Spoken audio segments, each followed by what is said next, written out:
Beautiful morning here, Yolo County, 17th of March, about 5 months to PBP. Talk about that and one or two other things while I ride today out to Mare Island. All right, let's go. So PBP is indeed about 5 months away. It's like 5 months and about 3 days. The first riders are going to be lining up and taking off. So there are a few things you ought to be doing right now, and a few other things you should definitely be thinking about. Start with the things for now. One is obviously that pre-registration is already underway. So the way that works, as you probably know, is the longer the qualifier you did last year, the earlier you can pre-register.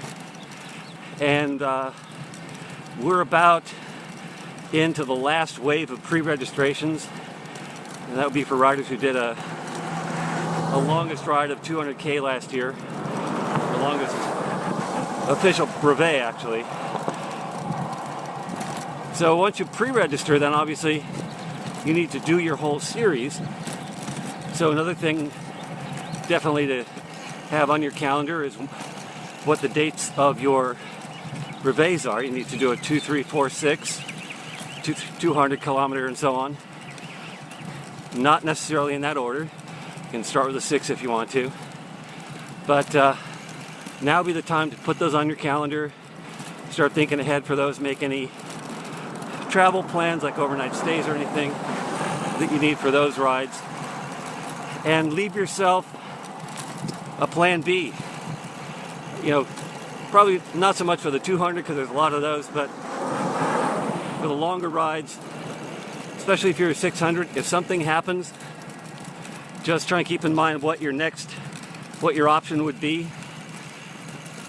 That happened to me in 2019. I crashed on the 600 qualifier that I had planned to do, and luckily there was one more 600 involved a whole day of travel and so on, but I was able to finish my brevet series. Otherwise I would not have qualified. Another thing to think about now is lodging. I think I've said before that I think especially for the 84-hour group, but for all the groups, you're going to be a little better off if you're in Rambouillet in the start town for the start of the ride. It just saves getting on a crowded train coming out from Paris. So if you can find a place, I would recommend that you do that. Now, there's only a handful of hotels in the town. There's not much else around it because it's sort of out in the country. There are places on Airbnb now. I was lucky enough, actually, about a week ago, I went on Airbnb and I did find a very nice place in the heart of Rambouillet on Airbnb for a reasonable price. Went in and booked that for a few days before the ride and for a day after. So there were a few others when I looked at that, and there's probably a good chance that some more are going to show up. So I'll definitely go check Airbnb, maybe some of the other vacation rental sites. You may be in luck and find something there.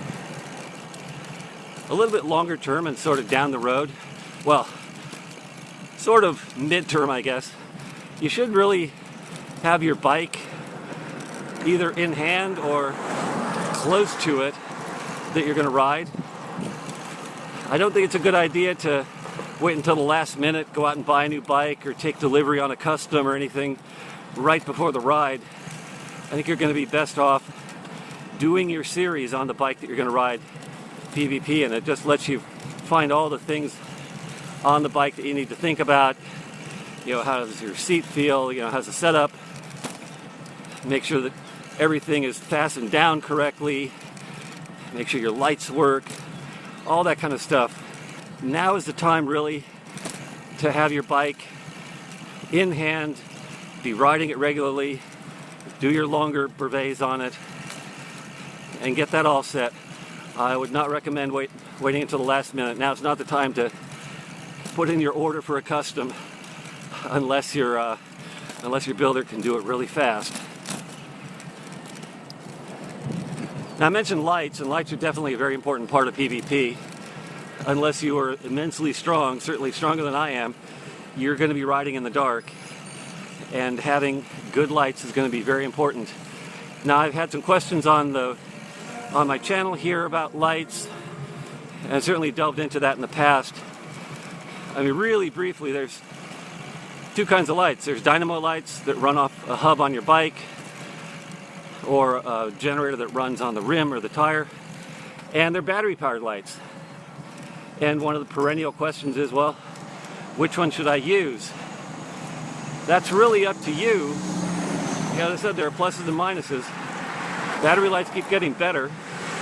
The downside to them, obviously, is if you run out of batteries, especially if they run off some kind of proprietary battery pack, or if they can be recharged, but it's going to take a couple hours, you're going to be out of luck.